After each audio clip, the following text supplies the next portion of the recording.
So today I want to talk really specifically about sleep.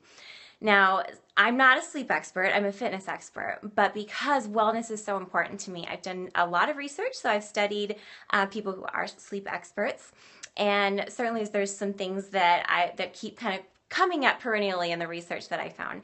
Well, even more specifically, tonight I just want to share a couple of quick tips on how the way you use light and how that can actually impact the type and quality of sleep you get, as well as your ability to fall asleep earlier in the evening and then be able to as a result, wake up earlier and maybe do something like, I don't know, exercise. That's my favorite thing to do when I wake up early.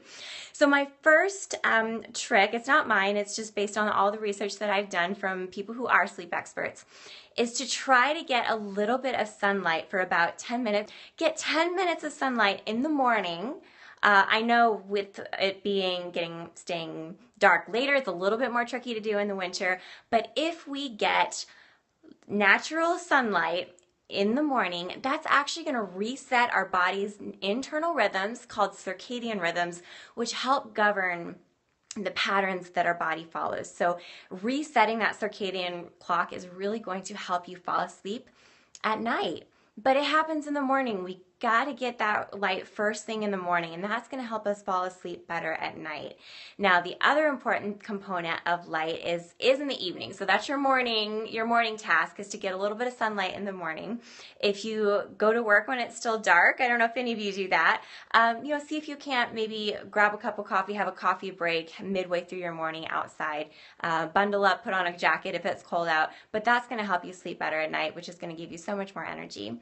Now, the evening task then, here's the toughie, here's the challenge, is that it is well documented that electronic light, so that means our iPhones, which we're all looking at right now, or our Androids, our tablets, television, laptop, all of those emit what's called a blue light, which can also interfere with our levels of melatonin. Now, melatonin is something that the body produces naturally to help us fall asleep.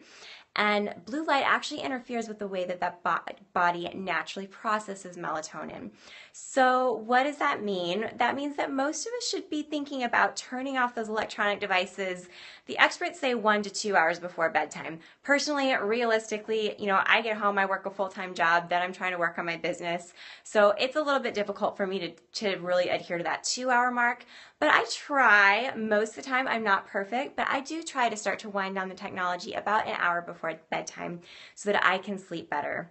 I certainly feel better at the end of the night too if I haven't been staring at a screen as I drift off to sleep.